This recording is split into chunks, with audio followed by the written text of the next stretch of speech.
के इस बेहद ही खास वीडियो में हम भगवत गीता के विचारों के बारे में बात करेंगे। कहते हैं कि भगवत गीता केवल एक धर्म के लिए नहीं है, बल्कि इस दुनिया के हर व्यक्ति को भगवत गीता को पढ़ना, सुनना और समझना चाहिए, ताकि सभी व्यक्ति अपनी जिंदगी में सुख व सफलता को प्राप्त कर सके और भगवत गीता के अमूल्य ज्ञान को प्राप्त कर सके। भगवत गीता में कुल 18 अध्याय हैं और इसमें 700 श्लोक हैं। हम जानते हैं कि इन 700 श्लोकों को एक साथ पढ़ना थोड़ा मुश्किल है, इसीलिए आज हम भगवत गीता के 50 विचारों के बारे में बात करेंगे। इन्हें जानकर आप भगवत गीता का सही मतलब समझ पाएंगे।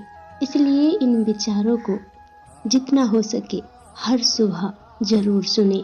श्री कृष्ण कहते हैं, मनुष्य को परिणाम की चिंता किए बिना, लोभ लालच बिना एवं निस्वार्थ और निष्पक्ष होकर अपने कर्तव्यों का पालन करना चाहिए। जिस तरह प्रकाश की ज्योति अंधेरे में चमकती है, ठीक उसी प्रकार सत्य भी चमकता है। इसीलिए मनुष्य को हमेशा सत्य की राह पर चलना चाहिए।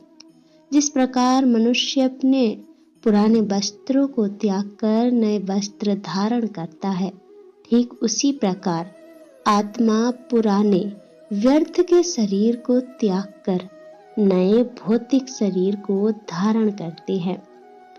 कौन क्या कर रहा है, कैसे कर रहा है और क्यों कर रहा है, इन सब से आप जितना दूर रहेंगे उतना ही आप खुश रहेंगे। हे अर्जुन, क्रोध से भ्रम पैदा होता है, भ्रम से बुद्धि व्यग्र होती है। जब बुद्धि व्यग्र होती है तब तर्क नष्ट हो जाता है और तर्क के नष्ट होने पर व्यक्ति का पतन हो जाता है। जो मनुष्य सभी प्राणियों के दुख सुख को अपने दुख सुख के समान समझता है और सबको समभाव से देखता है, वही श्रेष्ठ है। निर्बलता अवश्य ईश्वर देता है, किंतु मर्यादा मनुष्य का मन ही निर्मित करता है। भक्तों का उद्धार करने, कष्टों का विनाश करने तथा धर्म की फिर से स्थापना करने के लिए मैं हर युग में प्रकट होता हूँ। समझदार व्यक्ति जब संबंध निभाना बंद कर देता है तो समझ लेना उसके आत्म सम्मान को कहीं ना कहीं ठेस अवश्य पहुंची है। जो लोग दूसरों की तकलीफों को समझते हैं, जिनमें दया भाव है, दिल से अच्छे होते हैं, उन्हें दोबारा जन्म नहीं लेना पड़ता। आपके कर्म ही आपकी पहचान है, वरना एक नाम के तो हजारों इंसान हैं। प्रेम सदैव माफी मांगना पसंद करता है और अहंकार सदैव माफी सुनना पसंद करता है। सदैव संदेह करने वाले व्यक्ति के लिए प्रसन्नता न इस लोक में है, ना ही कहीं और। कर्म वह फसल है जिसे इंसान को हर हाल में काटना ही पड़ता है। इसीलिए हमेशा अच्छे बीज बोएं ताकि फसल अच्छी हो। जो होने वाला है वो होकर ही रहता है और जो नहीं होने वाला वह कभी नहीं होता। ऐसा निश्चय जिनकी बुद्धि में होता है, उन्हें चिंता कभी नहीं सताती। अच्छे कर्म करने के बावजूद भी लोग केवल आपकी बुराइयां ही याद रखेंगे। इसीलिए लोग क्या कहते हैं, इस पर ध्यान मत दो, तुम अपना कर्म करते रहो। जितना हो सके खामोश रहना ही अच्छा है, क्योंकि सबसे ज्यादा गुनाह इंसान से उसकी जुबान ही करवाती है। गीता में भगवान श्री कृष्ण ने कहा है कि हे अर्जुन, अपने परम भक्तों जो हमेशा मेरा स्मरण या एकचित्त मन से मेरा पूजन करते हैं, मैं व्यक्तिगत रूप से उनके कल्याण का उत्तरदायित्व लेता हूँ। हे पार्थ, जो लोग भक्ति में श्रद्धा नहीं रखते, वे मुझे प्राप्त नहीं कर सकते। अतः वे इस भौतिक जगत में जन्म मृत्यु के मार्ग पर वापस आते रहते हैं। मौन सबसे अच्छा उत्तर है किसी ऐसे व्यक्ति के लिए जो आपके शब्दों को महत्व नहीं देता। परिवार और समाज दोनों बर्बाद होने लगते हैं जब समझदार मौन और नासमझ बोलने लगते हैं। आप वापस नहीं जा सकते और ना ही शुरुआत को बदल सकते, लेकिन आप जहाँ हैं वहीं से शुरू कर सकते हैं और अंत को अवश्य बदल सकते हैं।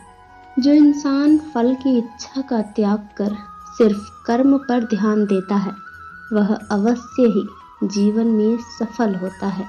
कोई भी इंसान जन्म से नहीं बल्कि अपने कर्मों से महान बनता है। ज्यादा खुश होने पर और ज्यादा दुखी होने पर कोई निर्णय मत लीजिए, क्योंकि दोनों ही परिस्थितियां आपको सही निर्णय नहीं लेने देंगी।